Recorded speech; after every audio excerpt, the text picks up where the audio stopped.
اسی ماحول نے ادنا کو اعلیٰ کر دیا دیکھو۔ ایک بار جنگل میں ایک بارہ سنگا پیاس سے بےتاب ہو کر پانی کے تالاب پر آیا۔ پانی پیتے ہوئے جب اسے پانی میں اپنے خوبصورت سینگوں کا عکس نظر آیا تو وہ فخر سے پھولا نہ سمایا۔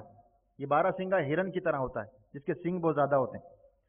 وہ پھولا نہ سمایا، مگر جب اس کی نگاہیں اپنی پتلی اور سوکھی ہوئی ٹانگوں پر پڑی تو اس کی ساری خوشی غم ختم ہو گئی، اور وہ حسرت سے سوچنے لگا، اے کاش اس کی ٹانگیں بھی اس کے سینگوں کی طرح خوبصورت اور موٹی ہوتی تو کتنا اچھا ہوتا۔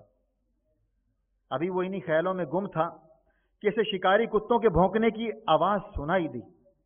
خطرہ محسوس کرتے ہی وہ بھاگ کھڑا ہوا اور چھپنے کے لیے جنگل کی راہ لی۔ شکاری کتوں نے بھی اسے دیکھ لیا، لہذا وہ بھی اس کے پیچھے بھاگے، اور بارہ سنگا تیزی کے ساتھ بھاگا کہ اس نے مڑ کر بھی پیچھے نہ دیکھا۔ وہ سیدھا جنگل میں جا گھسا، مگر اس کی بدقسمتی کہ جن سینگوں پر تھوڑی دیر قبل وہ فخر کر رہا تھا وہ ایک جھاڑی میں پھنس گئے۔ اس نے سینگوں کو جھاڑی سے نکالنے کی بہت کوشش کی، مگر کوئی فائدہ نہ ہوا، اور آخرکار شکاری کتے اس کے سر پر جا پہنچے، اور یوں وہ اپنی جان سے ہاتھ دھو بیٹھا۔ میٹھے میٹھے اسلامی بھائیوں اور مدنی چینل کے ناظرین، اس حکایت سے دو باتیں معلوم ہوئی۔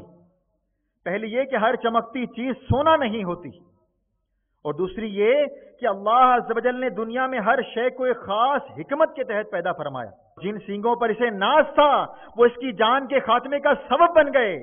یاد رکھیے، جب اللہ عز و جل نے دنیا میں ہر شے کو اپنی حکمت کے تحت ایک خاص مقصد کے لیے پیدا فرمایا ہے تو ہمیں اللہ عز و جل کی عطا کردہ ہر نعمت کی قدر کرنی چاہیے۔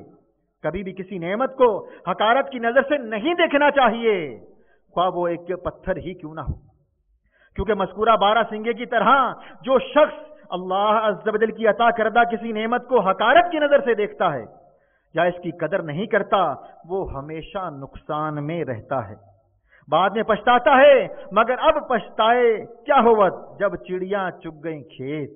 اسی ماحول نے ادنا کو اعلیٰ کر دیا